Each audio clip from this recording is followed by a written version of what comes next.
Salam sejahtera sahabat semua, semoga kalian selalu diberikan kesehatan dan kelancaran rejeki. Seorang raja atau petinggi suatu kerajaan, umumnya akan dihormati dengan upacara sakral. Bahkan akan dicandikan atau dibuatkan makan jika ia wafat.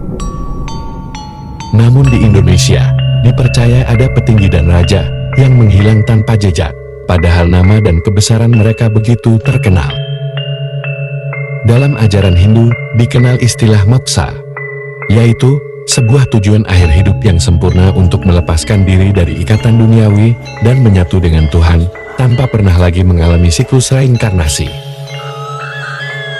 Di Indonesia ternyata ada tokoh dan raja yang menghilang tanpa jejak dan tak ditemukan jasad atau makamnya, dan hingga kini hal itu tetap diyakini sebagian masyarakat Indonesia.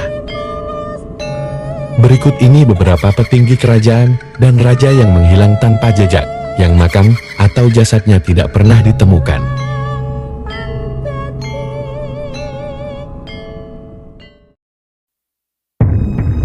1. Prabu Siliwangi. Prabu Siliwangi atau Sri Baduga Maharaja yang hidup pada tahun 1482 hingga tahun 1521 Masehi adalah raja kerajaan Pajajaran yang terletak di Jawa Barat. Prabu Siliwangi sangat terkenal dan melegenda terutama di tanah Pasundan. Salah satu bukti kebesarannya disebutkan dalam prasasti Batu Tulis Bogor, Jawa Barat yang mencatat kesuksesannya menyatukan kerajaan Sunda Galuh dan Pajajaran. Prabu Siliwangi juga dikenal karena kebijaksanaan dan kesaktiannya. Saat menikahi Nyai Subang Larang yang merupakan murid Syekh Kuro, diduga Prabu Siliwangi telah masuk Islam. Dari pernikahannya dengan Nyai Subang Larang, Prabu Siliwangi memiliki 3 anak, yaitu Walang Sungsan, Kian Santang, dan Rara Santang. Ketiga anaknya tersebut diketahui beragama Islam. Bahkan Rara Santang adalah ibunda dari Syarif Hidayatullah atau Sunan Gunung Jati, yang merupakan salah satu dari 9 wali Allah di tanah Jawa. Dalam kepercayaan masyarakat Sunda, diyakini Prabu Siliwangi menghilang atau moksa di hutan Sancan. Hal itu dilakukan untuk menghindari perselisihan dengan keluarga atau anak keturunannya. Berbeda dengan kisah di atas, dalam catatan sejarah, Prabu Siliwangi diyakini wafat pada tahun 1521 Masehi pada usia 120 tahun. Jenazah Prabu Siliwangi kemudian diperabukkan dengan upacara sakral di Rancamaya, Bogor. 2. Prabu Jayabaya. Prabu Jayabaya adalah raja kerajaan Kediri yang berkuasa dari tahun 1135 hingga tahun 1159 Masehi. Prabu Jayabaya dipercaya termasuk raja yang menghilang tanpa jejak. Ia adalah pewaris tahta Prabu Airlangga. Prabu Jayabaya juga dikenal sebagai Nostradamusnya Indonesia karena kesaktiannya dalam meramal masa depan. Ramalannya dikenal sebagai Jangka Jayabaya karena beberapa telah terjadi dan terbukti di tanah Jawa, maka ramalannya dipercaya banyak orang. Ramalan Jayabaya diperkirakan akan berlangsung hingga tahun 2100 Masehi. Suatu ketika, Prabu Jayabaya terlibat perseteruan dengan saudaranya sendiri, yaitu Jayasabha. Hal itu mengakibatkan kedua raja ini berperang. Dalam pertempuran hebat tersebut, Jayasabha mengalami kekalahan. Ia gugur di tangan Prabu Jayabaya. Namun di balik kemenangannya, Prabu Jayabaya selalu dihantui rasa bersalah dan dosa karena telah membunuh saudaranya sendiri. Akhirnya Prabu Jayabaya turun tahta dan meninggalkan kerajaan Kediri. Ia tinggal di sebuah tempat rahasia yang berada di Desa Menang, Kecamatan Pagu, Kabupaten Kediri, untuk melakukan tapa brata hingga moksa dan menghilang beserta jasadnya. Dalam sejarah, tidak diketahui dengan pasti kapan Prabu Jayabaya turun tahta. Raja selanjutnya yang memerintah Kediri berdasarkan prasasti Padagan II adalah Sri Sarwaswara. Dan menurut prasasti Jaring, Sri Sarwaswara merebut kekuasaan dari Raja Jayabaya. 3. Prabu Brawijaya V.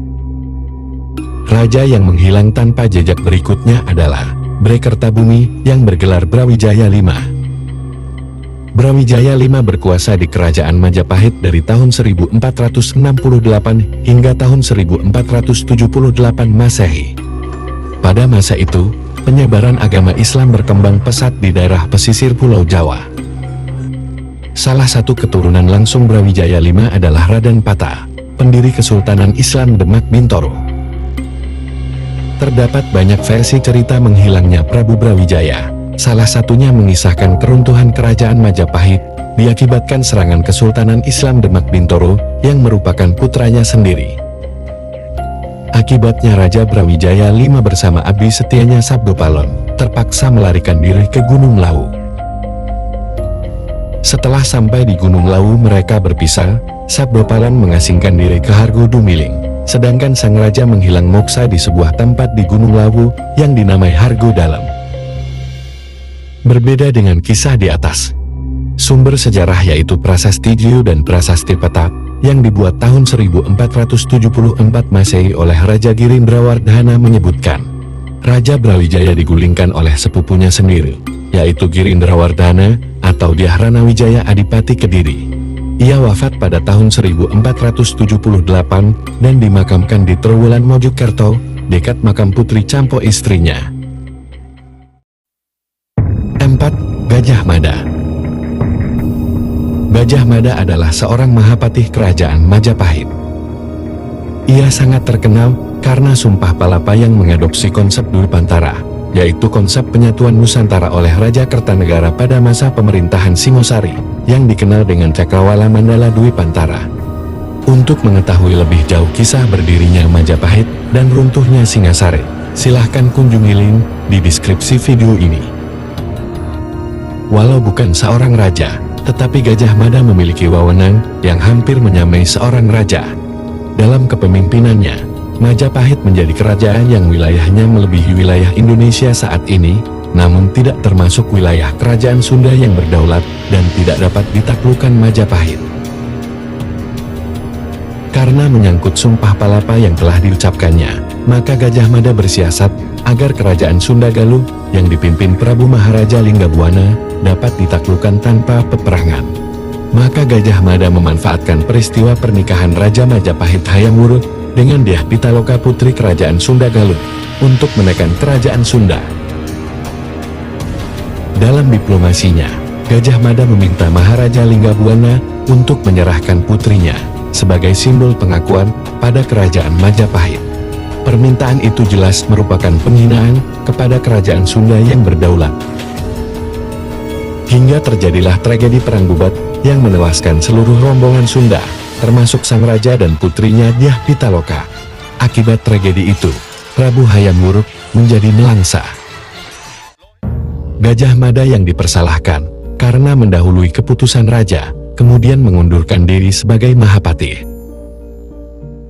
Ia kemudian memilih menjadi seorang pertapa dan menyepi di hutan pedalaman Probolinggo Selatan, dekat kaki pegunungan Bromo. Di tempat itu terdapat air terjun yang dinamai Madakaripura, dan di balik air terjun terdapat gua yang menjorok ke dalam. Konon di sana Gajah Mada bertapa hingga menghilang dan mencapai moksa.